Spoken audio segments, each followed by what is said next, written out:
Pandian store சீரியலில் அடுத்த வர எபிசோடில் நம்ம தங்கமயில் இருந்துட்டு செக்கப்புக்காக ஹாஸ்பிட்டலுக்கு போகிறாங்க. அதுக்கு அடுத்ததாக வந்து பார்த்திங்கன்னா டாக்டர் வந்து செக் பண்ணி பார்த்துட்டு குழந்தை ரொம்பவே நல்லா இருக்குது, இன்னும் 2 மாதம் போச்சுன்னா குழந்தையோட மூமெண்ட் எல்லாமே தெரிய ஆரம்பிச்சிடும். இதுக்கு மேலே தான் நீங்கள் ரொம்ப கேர்ஃபுல்லாக இருக்கணும் அப்படின்ற மாதிரி வந்து சொல்லிக்கிட்டு இருக்காங்க. சத்து கொஞ்சம் கம்மியாக இருக்குது, அதனால் சத்து மாத்திரை எழுதி கொடுக்குறேன் அப்படின்னு சொல்லிட்டு டேப்லெட்லாம் எழுதி கொடுத்துட்ருக்காங்க. சரவணனும் ஏதோ ஒரு வேலையாக ஹாஸ்பிட்டலுக்காக வராங்க. அங்கே தங்கமயில் வந்து செக்கப்புக்காக இருக்கிறத சரவணன் வந்து பார்த்துறாங்க.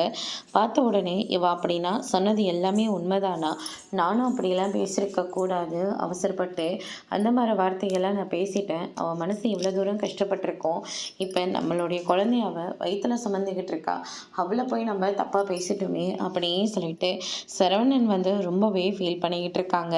ஆமாம், நீ மட்டும் தனியாக வந்துட்டுருக்க, உன் ஹஸ்பண்ட் வரலையாம்மா அப்படின்ற மாதிரியே சொல்லிக்கிட்டு இருக்கவும், இல்லை அவங்க இங்கே இல்லை, அவங்க வெளியில் போயிட்டாங்க அப்படின்ற மாதிரி தங்கமயில் வந்து சமாளிச்சிட்ருக்காங்க.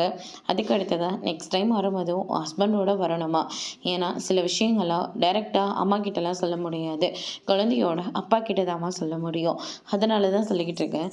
நெக்ஸ்ட் டைம் வரும்போது உங்கள் ஹஸ்பண்டோடு தான் நீங்கள் ஹாஸ்பிட்டலுக்கு வரணும், இல்லாட்டி கூட உங்கள் அம்மா அந்த மாதிரி யாராச்சும் கூட்டிகிட்டு வர சொல்லுங்கள் அப்படின்ற மாதிரி சொல்லிடுறாங்க. சரிங்க மேடம் அப்படின்னு சொல்லிட்டு தங்கமயில் வெளியில் வந்து நின்றுட்டுருக்காங்க. சரவணன் இருக்கிறத பார்த்த உடனே கண்டுக்காமல் அங்கேருந்து கிளம்புறாங்க.